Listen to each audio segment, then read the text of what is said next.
നിർബന്ധിത മതപരിവർത്തനവും മനുഷ്യക്കടത്തും ആരോപിച്ച് ഛത്തീസ്ഗഡിൽ 2 മലയാളി കന്യാസ്ത്രീകളെ അറസ്റ്റ് ചെയ്തതിൽ വ്യാപക പ്രതിഷേധം. പാർലമെന്റിൽ UDF, LDF MPമാർ പ്രതിഷേധിച്ചു.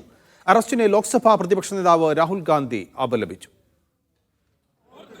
ഇടതു വലതുപക്ഷ വ്യത്യാസമില്ലാതെ കന്യാസ്ത്രീ അറസ്റ്റിൽ പാർലമെന്റ് അംഗങ്ങൾ ഡൽഹിയിൽ പ്രതിഷേധിച്ചു. നരേന്ദ്രമോദി, അമിത് ഷാ ഓർത്ത് കളിച്ചോ, സൂക്ഷിച്ചോ.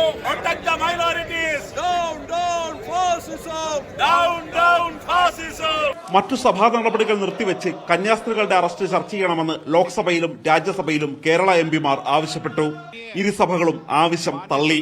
ഒരു രാജ്യത്തിന്റെ ഭരണഘടന അനുശാസിക്കുന്ന അവകാശങ്ങളൊക്കെ ആ കന്യാസ്ത്രീകൾക്കില്ലേ? അടിയന്തരമായ നടപടി വേണം.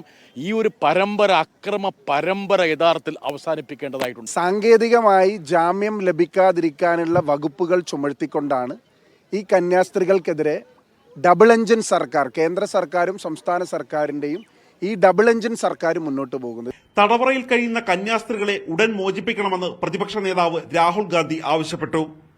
കേരളത്തിലും പ്രതിഷേധം ശക്തമായി. ക്രിസ്മസിന് കേക്കുമായിട്ട് അരമനകളിൽ കയറിയിറങ്ങുന്ന ആളുകളുടെ മനസ്സിൽ വർഗീയതയാണുള്ളത്, മതവിദ്വേഷമാണുള്ളത്. ശക്തമായ ഇടത് വലത് പ്രതിഷേധത്തോടെ മുഖം നഷ്ടമായ നിലയിലാണ് BJP. മീഡിയ 1, ഡൽഹി.